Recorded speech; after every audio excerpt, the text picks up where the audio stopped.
Amigos da Bíblia Libre, como vocês estão? Meu nome é Edgar Escobar. Bem-vindos ao Noticel da Bíblia Libre, com as melhores e as piores notícias do mundo cristão na atualidade. Hoje é 17 de maio, sim senhores, festa pátria, porque minha mãezinha querida, minha mãezinha santa, está fazendo aniversário. Feliz aniversário para você, te desejamos, mamãe. Feliz aniversário, mamãezinha, que você tenha um aniversário feliz. Que los cumplas. Feliz aniversário para minha mãezinha querida. E estes são os nossos destaques. Vídeo adulto aparece na conta de famoso pastor. Governo dos Estados Unidos revela material classificado sobre OVNIs e os pastores se pronunciam. Escândalo na Colômbia por igreja despejada por não pagar o aluguel. O que encontraram no local foi surpreendente. Governo da Venezuela adota discurso inclusivo. Hoje estreia o documentário Colômbia, Fábrica de Crianças Trans.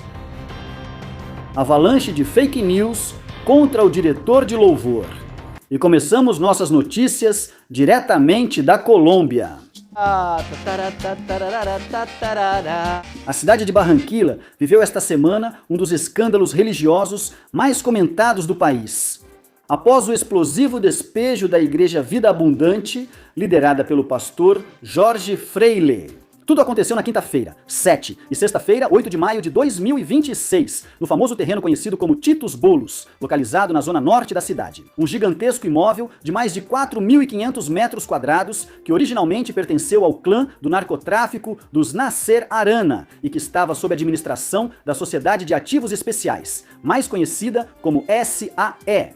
Desde as primeiras horas começaram a chegar funcionários da SAE, Polícia Nacional e órgãos de controle para executar o despejo, enquanto dezenas de fiéis cercavam o local entre louvores, orações, gritos e empurrões, tentando impedir a operação.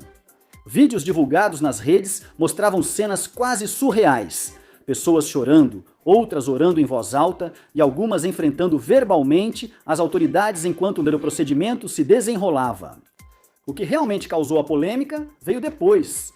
Segundo relatos divulgados por meios de comunicação e programas locais, dentro do suposto templo foram encontrados espaços que pareciam mais um clube privado de luxo do que uma igreja tradicional. Antiga pista de boliche, bar, área VIP, estruturas renovadas e objetos chamativos que surpreenderam até alguns presentes. Nas redes sociais e em programas de opinião começaram a circular versões sobre rituais estranhos, decoração incomum e até uma espada atravessando documentos oficiais da operação. Algo que acabou alimentando ainda mais o interesse mórbido da mídia em torno do caso. A SAE afirmou que a congregação acumula dívida de mais de 2.227 milhões de pesos colombianos em aluguéis desde 2020 e teria ocupado mais espaços do que o autorizado. Os contratos teriam vencido em novembro de 2025 e mesmo assim a igreja continuou funcionando lá. Enquanto isso, o nome do pastor Jorge Freile ficou no centro da tempestade. A mídia colombiana começou a revelar informações sobre propriedades de luxo, vínculos familiares com sedes internacionais da igreja e uma organização registrada em Miami, chamada Abundant Life Ministry Estados Unidos, onde também apareceriam como diretores sua esposa Margarita de Freile e seus filhos. Isso gerou dúvidas entre antigos membros sobre o destino dos dízimos e a gestão financeira do ministério. Até agora, Jorge Freile insistiu que o procedimento foi irregular e afirmou que estavam negociando tempo adicional para retirar objetos sagrados do local. O pastor Freile saiu em sua defesa das acusações dizendo que estavam negociando seus pagamentos e, ao mesmo tempo, afirmando que o investimento que eles fizeram no local foi tão alto que, na verdade, a SAE é que devia dinheiro a eles. Que escândalo tremendo, meus irmãos! Não só por estarem ocupando aquele lugar sem pagar o aluguel, mas também por todos esses objetos que encontraram. Nós sabemos que são supostos atos proféticos, mas quem não conhece isso, obviamente, vai ver isso pelo que realmente é bruxaria, porque é isso que é. Ai meu Deus! Vamos voltar para a Colômbia de novo. Sim, senhores, mas desta vez, porque finalmente, hoje mesmo, Já dá para assistir ao polêmico documentário de Samuel Adrian. Hoje, 17 de maio, será lançado oficialmente o polêmico documentário Colômbia, Fábrica de Crianças Trans, uma produção impulsionada pelo criador de conteúdo Samuel Adrian e pelo projeto Fundamento, que há meses vem provocando uma tempestade política, cultural e midiática na Colômbia e em outros países hispânicos. O documentário foi exibido gratuitamente na plataforma do Fundamento e redes sociais, acompanhado por uma intensa campanha digital, que promete destapar um escândalo sobre tratamentos hormonais, protocolos médicos e processos de transição de gênero em menores de idade. A produção gerou controvérsia desde o final de 2025, quando uma primeira versão circulou em plataformas digitais e provocou debates sobre saúde mental infantil, identidade de gênero e liberdade de expressão. Segundo seus realizadores, o documentário busca abrir um debate sobre o que consideram uma indústria em torno de menores trans, questionando procedimentos médicos, acompanhamento psicológico e decisões clínicas aplicadas em adolescentes. A situação se agravou quando Samuel Adrian denunciou tentativas de censura e pressões legais para remover trechos do documentário antes da divulgação internacional. Segundo publicações em redes sociais e meios digitais, uma ação judicial teria buscado remover entrevistas e declarações sobre médicos e clínicas citados na investigação. A expectativa cresceu após vários vídeos promocionais circularem em massa no Instagram, Facebook e TikTok, usando frases como "as crianças não são um experimento", "há verdades que ninguém quer contar" e "a Colômbia está pronta para mostrar uma verdade escondida". Alguns clipes promocionais chegam a afirmar que o que tentaram fazer com o documentário foi silenciá-lo. Pois é, senhores, aqui temos acompanhado todo esse processo de perto e finalmente hoje podemos assistir ao documentário completo, porque o que está acontecendo na Colômbia é realmente doloroso. A pátria dói, meus queridos irmãos. E para falar a verdade, a Colômbia é um dos países mais liberais de toda a América Latina. E tristemente, está justamente acabando por fazer mal aos mais pequenos, às crianças. A palavra de Deus diz, Mateus 18, 5, "E qualquer que receber em meu nome uma criança como esta, a mim me recebe." Vamos assistir ao documentário e orar pelas crianças da Colômbia e da América Latina, pois isso não acontece só lá. Agora, vamos ao flash informativo.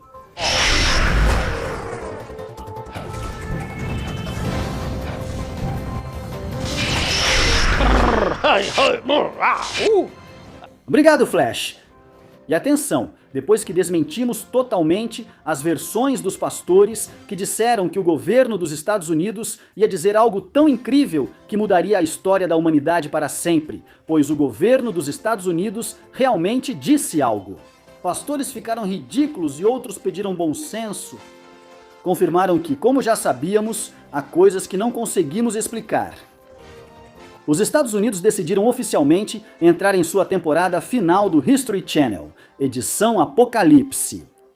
Esta semana, o Departamento de Guerra desclassificou mais de 160 arquivos sobre OVNIs e fenômenos aéreos não identificados, incluindo fotos, vídeos e documentos de objetos estranhos, luzes misteriosas e aparelhos com formas dignas de um filme feito entre Hollywood e o TikTok conspiratório. Tudo isso integra uma iniciativa de transparência liderada pelo governo dos Estados Unidos, mas alguns dizem que serve apenas para ocultar o que ocorre no Irã e fazer com que a população fale sobre coisas que realmente não têm importância de verdade. Líderes cristãos, entrevistados por meios como CBN e Mundo Cristiano, pediram calma e exortaram a igreja a não se deixar dominar pelo medo nem pela obsessão com extraterrestres. Pediram basicamente, parem de transformar toda a luz embaçada no céu em querubim caído de Alpha Centauri.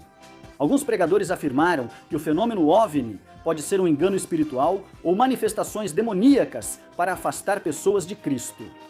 Curiosamente, muitas imagens publicadas não provam vida extraterrestre.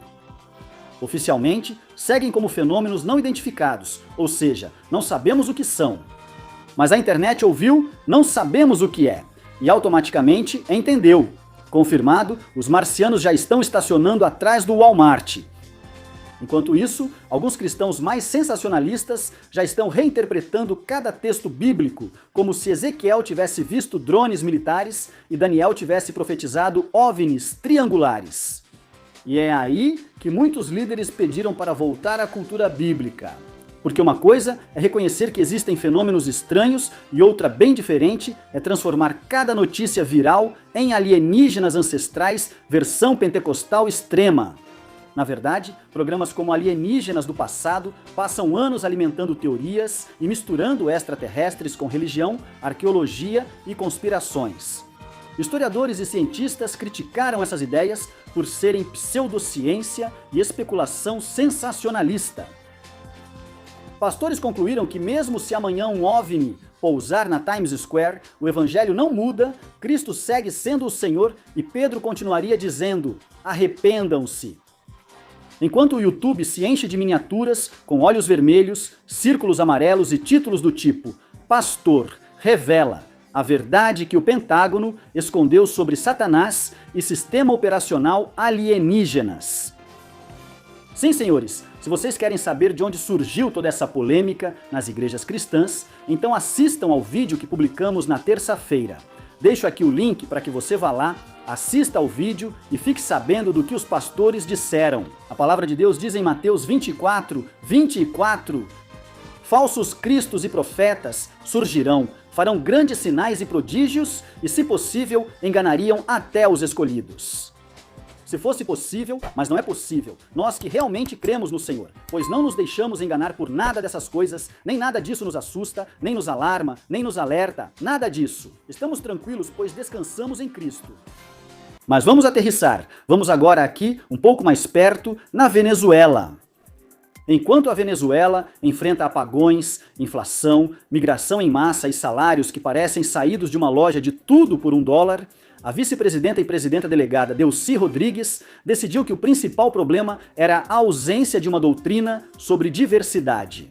Sim, porque claramente o cidadão venezuelano médio acorda dizendo: não tenho luz, não tenho água, não tenho gasolina, mas graças a Deus já quase tenho uma doutrina sobre diversidade sexual. Segundo declarações feitas em 9 de maio, durante um balanço no programa Convivência Democrática e Paz, Delcy pediu oficialmente ao Tribunal Supremo de Justiça que desenvolvesse uma doutrina jurídica que transformasse a diversidade em um direito humano fundamental. E não, Delcy não falava apenas de pluralidade política, mencionou explicitamente a diversidade sexual como parte do novo horizonte jurídico venezuelano. Curiosamente, o governo apresenta-se a proposta como avanço em convivência e paz. Ao mesmo tempo, mantém um sistema amplamente acusado de perseguir opositores, controlar a mídia e restringir liberdades básicas. Ou seja, biodiversidade sim, desde que você não seja diverso demais politicamente. Na Venezuela, você pode questionar a Constituição biológica, mas questionar o regime já é outro sacramento revolucionário muito mais perigoso. Meios cristãos e setores conservadores reagiram fortemente, dizendo que o chavismo agora tenta institucionalizar uma ideologia progressista importada, enquanto o país continua afundado em uma das piores crises sociais e econômicas do continente. Eles passaram do apoio de igrejas da nova reforma apostólica, que profetizavam o governo de Maduro até a segunda vinda de Cristo, para buscar novos apoios na comunidade arco-íris, o que nos deixa bastante confusos. Não se sabe se isso é um avanço ou um retrocesso.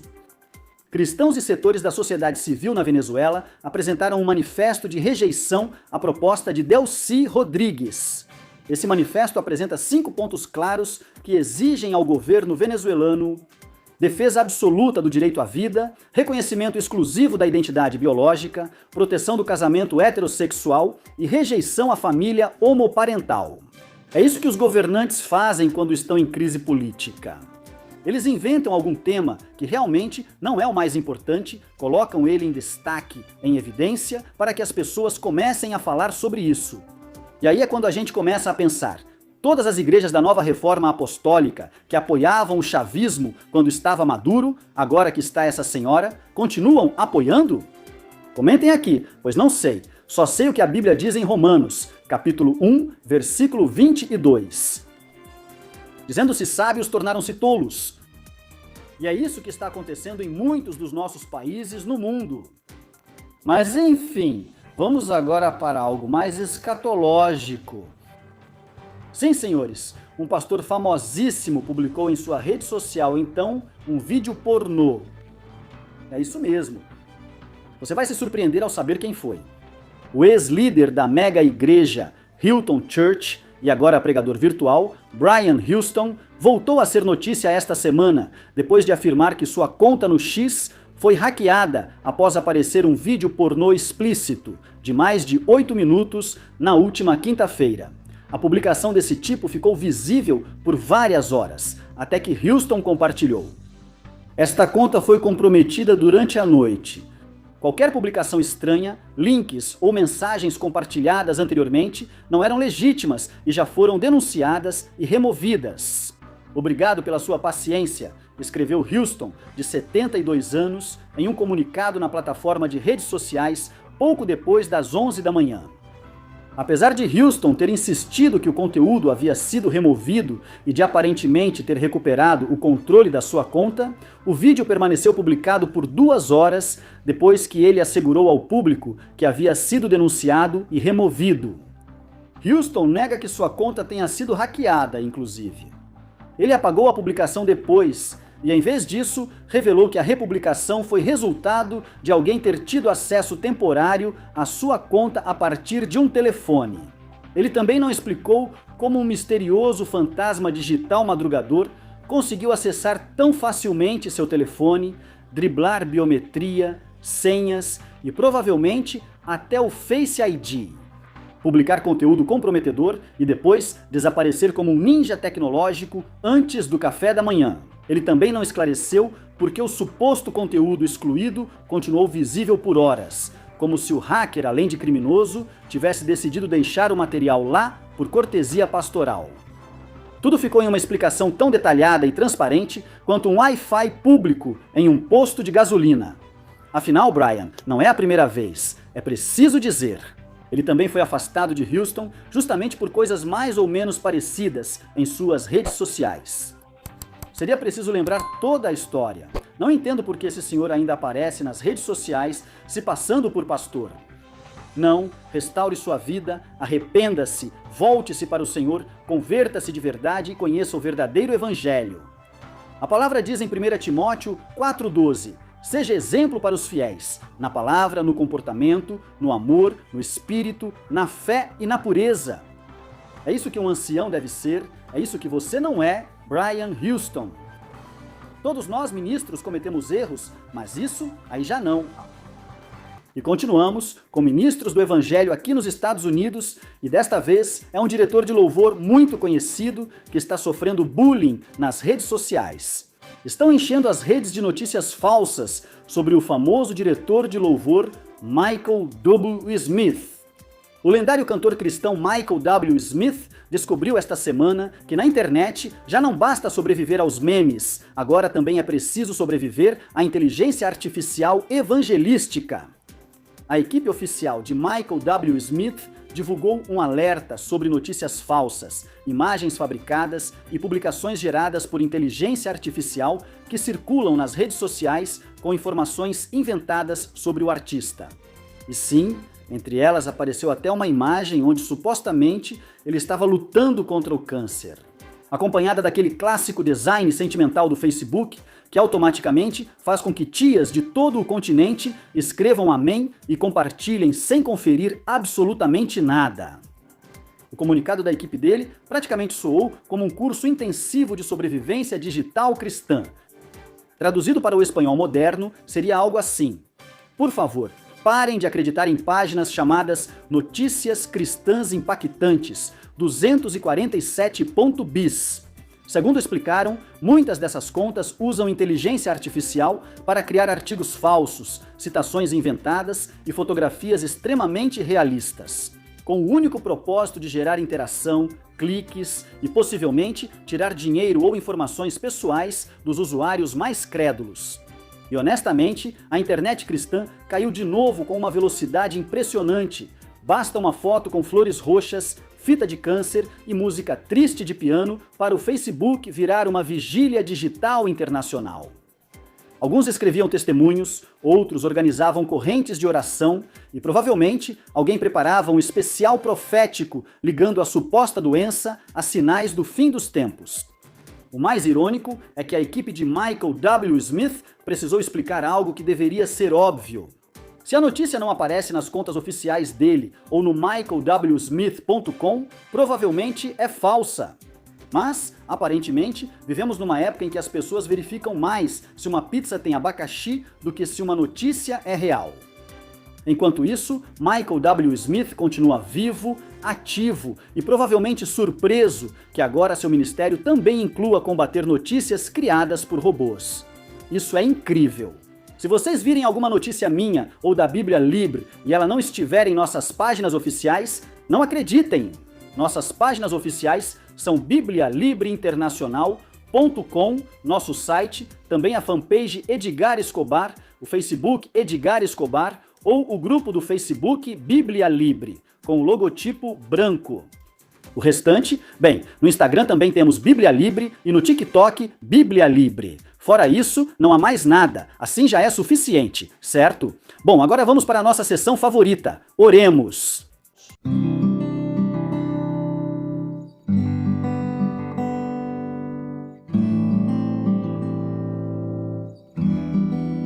Oremos pela Igreja Batista Carlton, em Purvis, Mississippi, cujo templo foi destruído por um tornado. Oremos pelo pastor Greg Luke e sua família, pela morte de seu filho Evan, de apenas 20 anos. Oremos por Joseph Villar, primeiro-ministro do estado indiano de Tamil Nadu, o primeiro na história da fé cristã. Oremos por Osaka, no Japão, que está vivendo um avivamento sem precedentes. Oremos, irmãos, oremos, não nos cansemos de orar.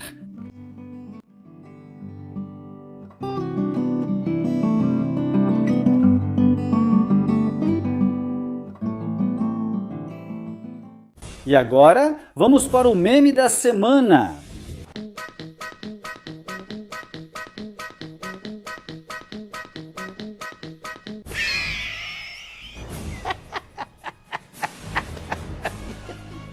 Ai, Kiki, não sei qual dos dois é o extraterrestre. Mentira, eu sei. Ai, eu tinha que zoar o Kiki. Me desculpem, é que o Kiki fez aniversário essa semana e eu precisava fazer alguma coisa para zoar ele. Desculpe, Kiki. Deus te abençoe. Feliz aniversário, aproveite muito e obrigado por tudo. Obrigado a todos vocês por terem estado conosco. Sigam a gente, temos mais vídeos essa semana. A lista de vídeos dessa semana está espetacular. Você não pode perder. Compartilhe, dê like, inscreva-se. O que você está esperando? Fala pelo menos um amém. Escreva, se manifeste, nos ajude a levar essas notícias a cada canto da terra. Obrigado por estar conosco aqui, no Noticielo da Bíblia Libre. E aí, Kiki? Do mesmo jeito, irmão? Eu acho que por ser rico, por ser bonito, por ser um grande jogador, as pessoas têm inveja de mim. Não tem outra explicação.